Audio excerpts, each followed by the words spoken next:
Alright, what's up guys? Welcome to Barrookie. In today's video, we're going to do a different kind of video talking about door frame pull-up bars. And you saw a lot of videos of me talking about Fitbeast products, and I've always been fairly happy with the quality of their things. But in today's video, I really want to talk about the design flaws and the strengths of this pull-up bar, because I really want you as a customer to know about this. Now, as I saw on the Instagram of Fitbeast that they had a pull-up bar that looked like this, a over-the-door frame pull-up bar, I was really excited and I really wanted to test this one out, because in the past I've always used this pull-up bar here, and this is also a over-the-door frame pull-up bar. The only downside of this pull-up bar here is that if you're hanging off of this, that you're touching the walls every single time you do pull-ups, especially if you want to go a little bit wider. What I also didn't like about this design is that whenever you change door frame, so if your door frame is a little bit wider or narrower, you have to bolt this one open and change the thing here. All of these flaws are dealt with in this design. Is your door frame narrower, you can just adjust these sliders here and go for a narrower door frame. Also, the pull-up bar is going up and out of the door frame, so whenever I want to do pull-ups, my arms are never going to hit the wall, which is very, very awesome. But the only downside, the only flaw that is a very crucial point here is these connections to the backside of the door. So they are made out of plate steel in that direction, and if you pull on this, what you're going to do is you're going to have the most amount of mass in the direction that the force is being applied.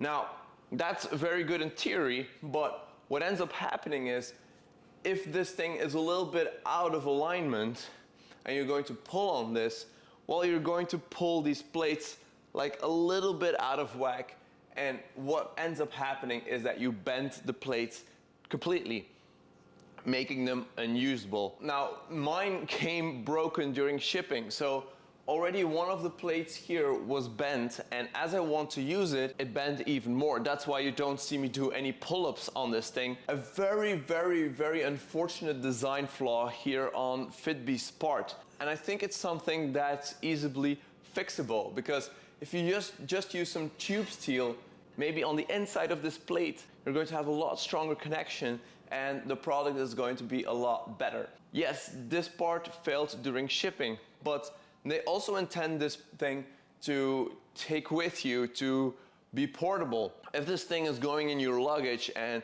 you're going to take it on an airplane or something, what's going to end up happening is this thing is going to eventually bend on you anyway. You really want something that's solid, and even if you're going to take it with you, you really want it to last and you really want it to stand some abuse. So what I did was I went ahead and I tried to bend this arm straight again so that I at least could get a feel of how this pull-up bar works. So I tried this out. Boom.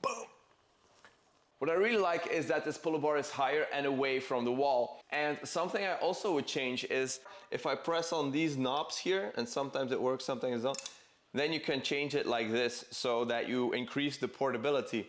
Now, if you change it back, boom. Now what you can see here is that there is some give to that. As this is maybe not straight enough, you're going to pull on this and maybe you can bend the plates like that as well. I would personally rather see that feature removed and changed for a stronger connection, maybe a bolt here. This is not meant to be a negative review, because I really, really wanted this pull-up bar to work. The only thing is that it doesn't work.